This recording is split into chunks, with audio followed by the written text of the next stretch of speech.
Bismillahirrahmanirrahim. Assalamualaikum warahmatullahi wabarakatuh. Kita lanjut lagi ya. Sekarang kita ke manajemen jaringan lokal ya. Materinya. Jadi manajemen jaringan lokal ini bisa membantu kita untuk merancang jaringan secara efisien ya. Lalu bisa mengelola akses lokal user di dalam atau di luar network gitu ya. Jadi meskipun di luar kantor, dari rumah kalian mungkin bisa gitu ya untuk mengakses mikrotik gitu ya. Lalu fitur router OS untuk mengamankan jaringan lokal. Nah, di sini ada beberapa pembahasan manajemen jaringan lokal. Yang pertama ada static ARP atau Address Resolution Protocol ya. Lalu ada pembahasan DHCP server, dan yang terakhir ketiga ada pembahasan PPPoE. Untuk sekarang saya akan membahas yang ARP dulu ya, biar videonya nggak terlalu panjang. Oke, jadi pertama ini kita bahas ARP atau Address Resolution Protocol. Nah, jadi ini fungsi untuk pemetaan logical address ya, IP address dengan physical address atau MAC address gitu. Lalu ARP bekerja secara otomatis tetapi dapat dimodifikasi sehingga bekerja secara manual ya. Jadi umumnya ARP ini dia bekerja secara otomatis, tapi bisa kita setting manual gitu. Saya kasih contoh di sini di mikrotik saya.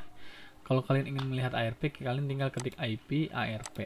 Nah, di sini bakal muncul IP address dan MAC address dari komputer saya gitu ya. Dari Ether 1. Nah, karena banyak yang terhubung melalui Ether 1 ya, karena ini saya cuma satu PC. Kalau misalnya di jaringan perusahaan atau sekolah mungkin banyak ya yang muncul gitu ya. Karena ini yang muncul cuman komputer saya doang di sini.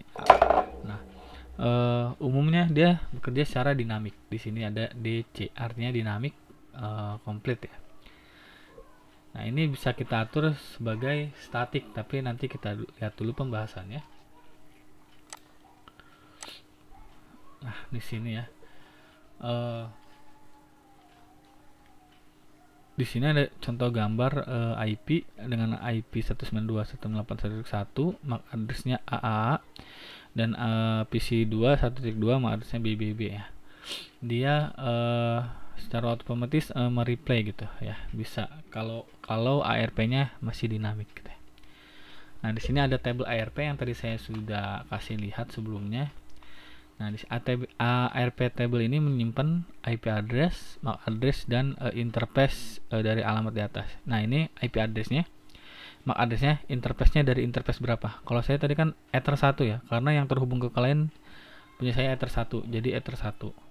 Kalau di sini Ether 2 berarti yang terhubung ke klien Ether 2 gitu ya. Kita lanjut. Nah, untuk melihatnya tadi kita bisa lihat menu IP ARP. Nah, di sini di double klik aja, nanti kita di sini bisa ngelihat statusnya dinamik dan ini enable ya. Ini secara otomatisnya bawaan dari konfigurasi routernya ya. Nah, ini dinamik enable, nah, Ether 1 ya. Jadi ini bawaan dari sananya gitu, dari mikrotiknya langsung, belum kita atur apa-apa ya. Nah, sekarang masuk ke bagian static ARP. Kalau tadi berarti dinamik ARP ya. Kalau dinamik ARP itu kan otomatis langsung terhubung ya. Ketika terhubung kita bisa ngeping ke IP router. Contoh ini kan belum diatur ARP-nya, jadi kita masih bisa ngeping ke ini IP router ya 200.1.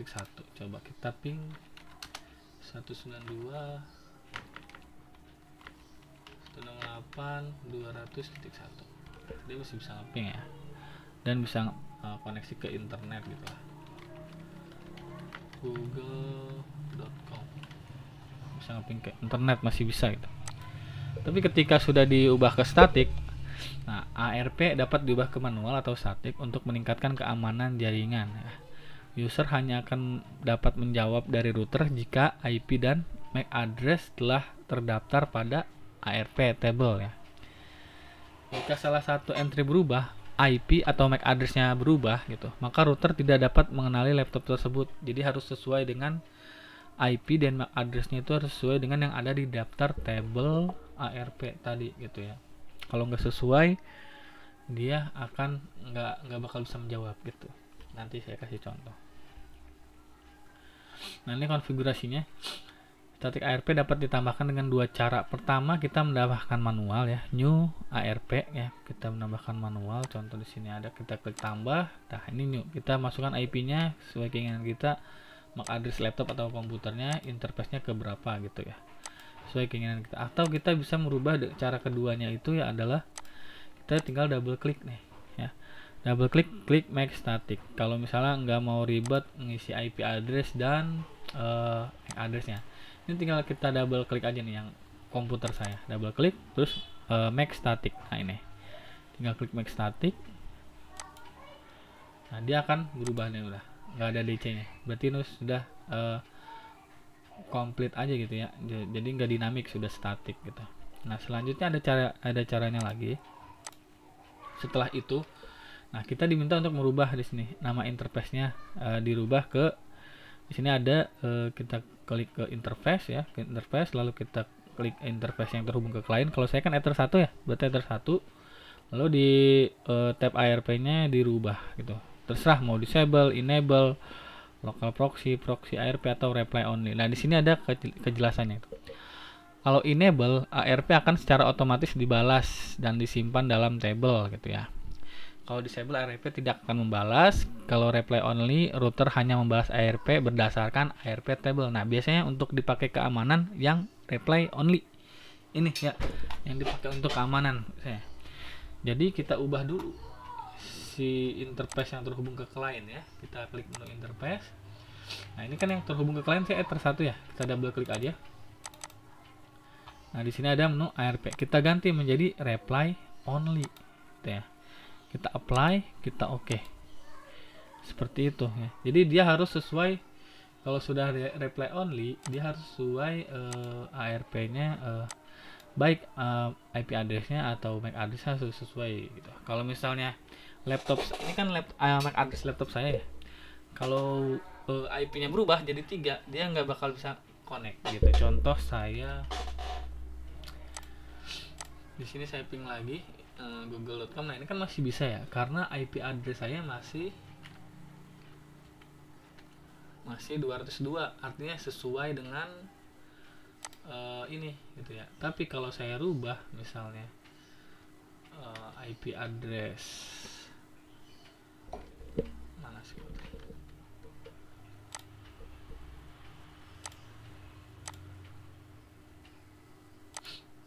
jadi IP address 2 itu hanya untuk komputer saya gitu ya.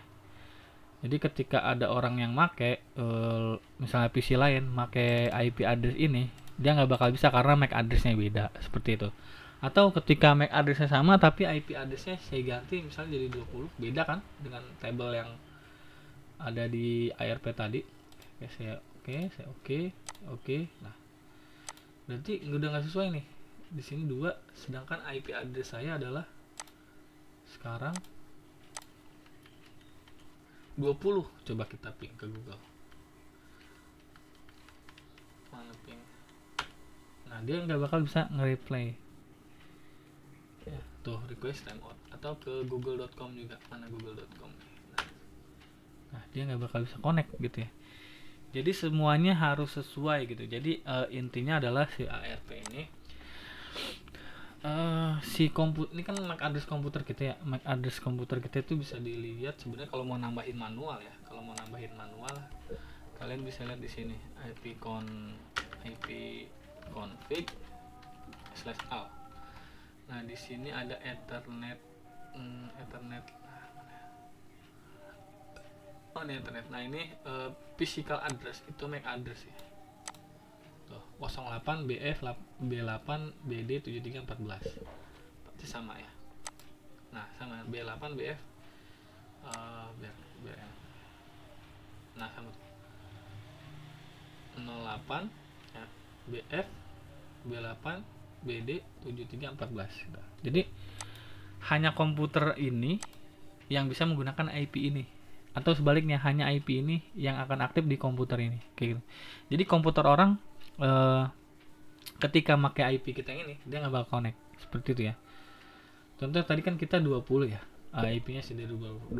Nah, tinggal ubah aja di sini IP kita berarti 20 gitu. Oke.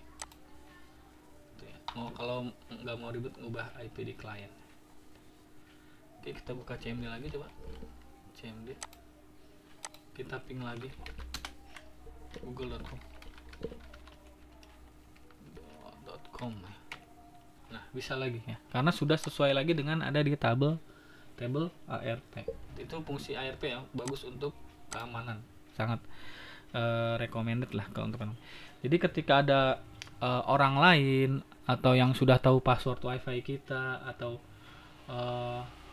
sudah tahu jaringan kita IP-nya, meskipun dia sudah masuk, tapi kalau nggak di static dan replay only, dia nggak bakal bisa connect ke jaringan kita gitu ya, nggak bakal bisa akses internet dan sebagainya.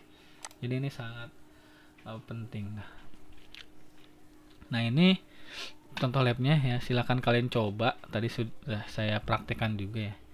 Pertama, tambahkan IP laptop Anda ke ARP table atau dengan fitur make static. Nah, seperti yang tadi sudah saya contohkan dua-duanya. Yang selanjutnya, ubah ARP pada Ether 1 menjadi replay only. Oke, sudah. Coba ping ke gateway.